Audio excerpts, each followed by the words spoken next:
हत्या करने के 2 दिन बाद शेर सिंह राणा ने देहरादून में पुलिस के सामने आत्मसमर्पण कर दिया और जुल्म स्वीकार कर लिया। केस चलने तक अदालत ने शेर सिंह को तिहाड़ जेल में भेज दिया। तिहाड़ जेल में करीब 2.5 साल रहने के दौरान राणा ने कहा था कि तिहाड़ की सलाखें उसे ज्यादा दिनों तक नहीं रोक पाएंगी। समय ने करवट बदली और लगभग 3 साल बाद 17 फरवरी 2004 को राणा फिल्मी अंदाज में तिहाड़ जेल से फरार हो गया। तिहाड़ जैसे अति सुरक्षित जेल से किसी कैदी का फरार हो जाना अपने आप में बड़ी बात थी। इसीलिए राणा एक बार फिर सुर्खियों में आ गया। उस दिन उत्तराखंड जेल में 3 अज्ञात लोग तिहाड़ जेल पहुंचे। उन्होंने तिहाड़ के अधिकारियों से कहा कि वो एक केस के सिलसिले में हरिद्वार की एक अदालत में पेशी के लिए शेर सिंह राणा को लेने आए हैं। वो अपने साथ हथकड़ी और अदालत में पेशी का ऑर्डर की कॉपी भी लेकर आए थे। तिहाड़ के अधिकारियों ने ऑर्डर की कॉपी देखी और फिर शेर सिंह राणा को तिहाड़ से निकालकर उन फर्जी पुलिस वालों यानी कि शेर सिंह राणा के साथियों को सौंप दिया। वो राणा को वहां से लेकर चले गए। बाद में जब मामले का खुलासा हुआ तो पूरे तिहाड़ जेल के साथ ही पूरे देश में हड़कंप मच गया। हालांकि 2 साल बाद 17 मई 2006 को राणा को कोलकाता में फिर से गिरफ्तार कर लिया गया। लेकिन ये कहानी है इन 2 सालों की जब वो जेल से फरार थे। जैसा कि हम सब जानते ही हैं कि भारत की धरती ने बहुत से वीर सपूतों को जन्म दिया है और ऐसे ही एक धरती माँ के वीर सपूत योद्धा थे पृथ्वीराज चौहान, जो हिंदुस्तान के आखिरी हिंदू सम्राट थे। कंधार विमान हाईजैक मामले में तत्कालीन विदेश मंत्री जसवंत सिंह अफगानिस्तान गए थे, तो उस समय उन्हें गजनी ने पृथ्वीराज चौहान की समाधि होने की जानकारी खुद तालिबान सरकार के अधिकारियों ने दी थी। पृथ्वीराज चौहान की समाधि अफगानिस्तान में थी और मोहम्मद गोरी की कब्र के पास मौजूद थी।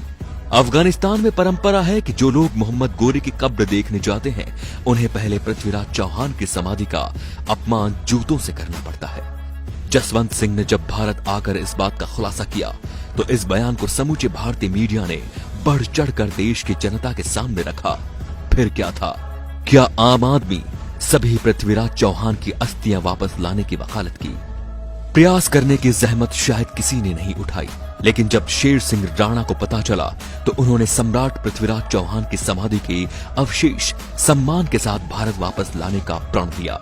सबसे पहले रांची से फर्जी पासपोर्ट बनवाया और कोलकाता पहुंच गया, जहां से राणा ने बांग्लादेश का वीजा बनवाया और पहुंच गया बांग्लादेश, जहां राणा ने फर्जी दस्तावेजों की मदद से यूनिवर्सिटी में दाखिला लिया और इसी दौरान उन्होंने अफगानिस्तान का वीजा भी बनवाया और फिर राणा ने कदम रखा अफगानिस्तान में।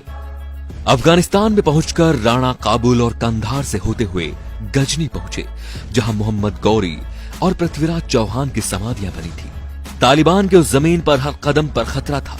इस तरह तालिबानियों की गढ़ में शेर सिंह राणा ने 1 माह गुजारा और पृथ्वीराज चौहान की समाधि को खोजते रहे और आखिरकार उन्हें वो जगह मिल ही गई और वहां शेर सिंह ने चौहान का अपमान अपनी आंखों से देखा और अपने कैमरे में कैद किया। राणा ने बिना डरे जान हथेली पर लिए पृथ्वीराज चौहान के अस्थियों के अवशेष निकालने की पूरी प्लानिंग अच्छे से की।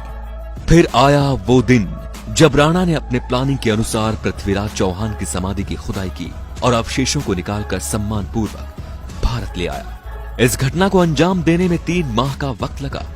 पूरे घटनाक्रम की वीडियो भी बनाई ताकि वो अपनी बात को प्रमाणित कर सके।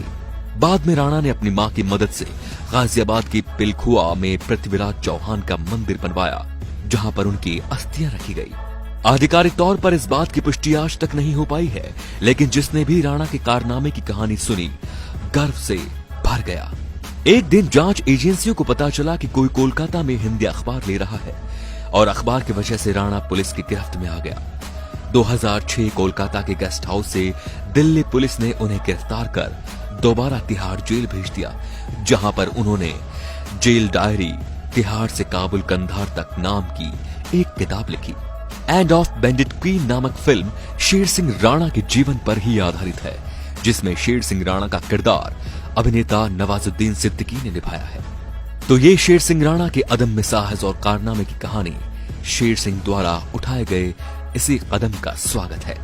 आपको बता दें कि शेर सिंह राणा द्वारा की गई हत्या और भारत के कानून का अनादर करने का बिल्कुल भी हम समर्थन नहीं करते। इस वीडियो को बनाने का मकसद सिर्फ शेर सिंह के इस साहसिक कारनामे को सभी के सामने लाने के लिए किया गया है, जब सरकार सब कुछ जानने के बाद भी सो रही थी और विपक्ष राजनीति कर रहा था, तब शेर सिंह ने अकेले बीड़ा उठाया धरती मां के वीर सपूत को वो सम्मान दिलाने का जिसके वो हकदार थे। तो दोस्तों, अगर आपको ये वीडियो पसंद आया हो तो प्लीज इसे आगे से आगे शेयर जरूर कीजिए और कमेंट में लिखिए जय हिंद, धन्यवाद।